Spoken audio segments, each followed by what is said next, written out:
शेखावटी परिवार की ओर से निवेदन करना चाहूंगा कि आपके बेटे और बेटी को तराशने में, संभालने में बीएल रणवा और उसका एक एक सदस्य के खून का एक एक कतरा भी काम आए तो मुझे कोई परेशानी नहीं होगी। किसी बहुत बड़े विद्वान ने कहा है कि आने वाले वक्त का अगर आप तस्वीर और तकदीर बदलना चाह रहे हो तो पहला चरण है माँ की कोख। जिस समय बेटा और बेटी माँ की कोख में है उस समय वहाँ लोरियां सुनाई जाती है या गालियां सुनी जाती है, इसका इफेक्ट हमारे बेटी और बेटे पे आएगा।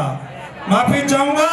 दूसरा चरण है माँ की गोद। माँ की गोद में अगर बेटे और बेटी ने ये सुना कि ताई बेकार है, बाबू माड़ो है, बढ़िया खोटी है, अगर ये सुना तो आने वाले कल में निश्चित रूप में बेटे और बेटी के भविष्य पे प्रश्नवाचक निशान है।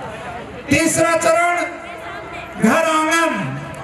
घर आंगन में बेटा अगर ये सीख रहा है, बेटी ये सीख रही है कि बाबा के घर मत जाना, बूढ़े के कन्ने बिल्कुल नहीं जाना है, अगर इन परिस्थितियों से बेटा और बेटी जूझा, बाबा खराब, पड़ोसी खराब, दादा खराब, सिर्फ मम्मी और डैडी अच्छे हैं, आंटी और अंकल खराब, तो मेरा ये मानना है बेटे और बेटियों का तीसरा चरण समाप्त हो रहा है। और चौथा चरण गांव की गलियां।